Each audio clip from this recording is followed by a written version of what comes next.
Bonjour et bienvenue dans ma production de marketing et aujourd'hui je vais vous expliquer comment fixer le prix pour un nouveau produit. Tout d'abord, je vais vous définir ce qu'est un prix, puis je vous parlerai des facteurs à prendre en compte pour fixer le prix d'un produit. Je vous expliquerai la technique du coût cible. En quatrième partie, je vous montrerai les différentes stratégies de tarification pour les nouveaux produits. Je terminerai cette production en vous montrant les références utilisées dans mes recherches et je répondrai à vos questions. Définissons ensemble un prix. Un prix désigne la somme d'argent réclamée en échange d'un produit ou d'un service.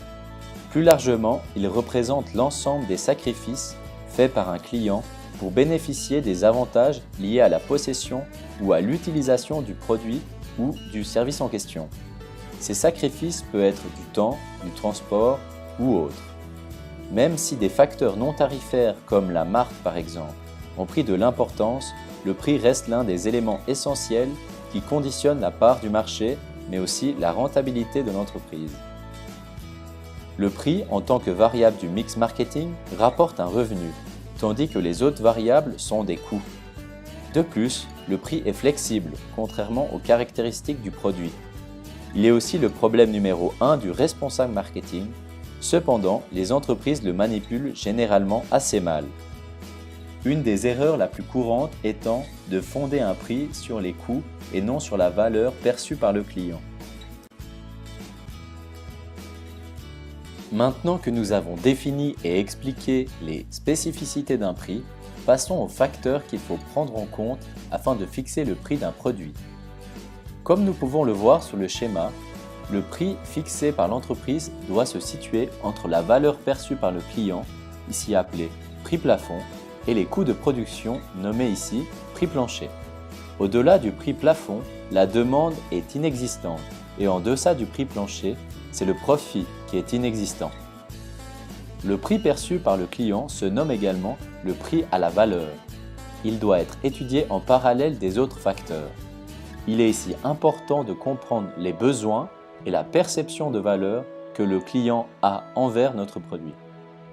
Combien le client est-il prêt à mettre pour ce produit? Par exemple, les stylos Montblanc sont dits de haut de gamme. Ils correspondent à la réussite professionnelle de son possesseur. Le consommateur est donc prêt à payer une somme élevée car ils accordent une valeur intangible à ces produits de qualité. On utilise ici deux méthodes pour bien estimer la valeur perçue. L'interrogation, en demandant au client combien il serait prêt à payer pour un certain produit, et l'expérimentation, en proposant des prix variables. Si le prix proposé dépasse le prix perçu par le client, les ventes en souffriront. Le prix plancher, en revanche, se concentre sur le fait de couvrir l'ensemble de ses coûts de production. La méthode la plus simple est celle du coût plus marge. C'est la marge standard rajoutée au coût de production. Sur le schéma ci-contre, l'entreprise calcule les coûts fixes et variables afin de trouver son point mort. C'est son objectif de bénéfice. Elle pourra alors déterminer son prix afin d'atteindre l'équilibre ou de générer le bénéfice souhaité. Le choix de fixation d'un prix dépend de la stratégie de l'entreprise, qui peut être diverse, allant de la survie, de l'optimisation du profit, en passant par la quête du leadership ou du renforcement des relations avec le client. L'ensemble doit être cohérent et efficace avec le plan marketing, et il doit choisir toutes les décisions de conception, de distribution et de promotion du produit.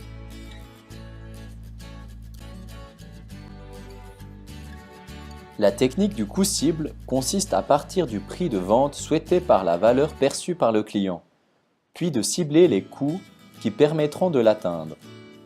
C'est le processus à l'envers du processus habituel.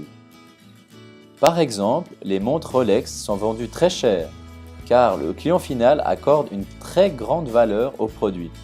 Rolex a donc la liberté de fixer un prix élevé en ayant des coûts relativement faibles grâce à sa bonne ligne de production. Passons maintenant aux stratégies de tarification pour les nouveaux produits. Il en existe deux que les entreprises utilisent. Il y a le prix d'écrémage. C'est un prix relativement élevé qui permet d'écrémer le marché. Cette méthode s'adresse aux clients les plus intéressés et les plus solvables. Par la suite, le prix baissera gentiment pour s'élargir au marché. Pour ce faire, il faut que le positionnement du produit soit en adéquation avec ce prix élevé. Il permettra de rentabiliser les coûts de recherche et développement qui sont généralement élevés. C'est ce que fait Apple avec la sortie de ses nouveaux produits. L'entreprise attire les early adopters en fixant un prix de départ élevé, car ils savent que ces clients spécifiques accordent une grande valeur à leurs nouveaux produits. Par la suite, le prix est baissé pour élargir le marché et pour préparer la venue de nouveaux modèles. Le prix de pénétration, en revanche, vise à gagner des parts de marché en séduisant les acheteurs par un prix bas afin de pénétrer rapidement et en profondeur le marché. L'objectif est de séduire un maximum de consommateurs et d'acquérir des parts de marché. L'importance du volume de vente entraîne la diminution des coûts de production et de diminuer encore son prix. Cette technique permet de tenir la concurrence à distance si le marché est sensible au prix et que l'entreprise arrive à diminuer ses coûts de production et de distribution. Par exemple, des entreprises de téléphonie mobile qui proposent des prix très bas afin de gagner des parts de marché et ainsi dissuader la concurrence. Voici ma liste de références qui m'a permis de réaliser cette production. Ma présentation est maintenant terminée. Merci beaucoup de votre attention. Je reste bien sûr à disposition pour toute éventuelle question et je vous souhaite d'ores et déjà une très bonne journée.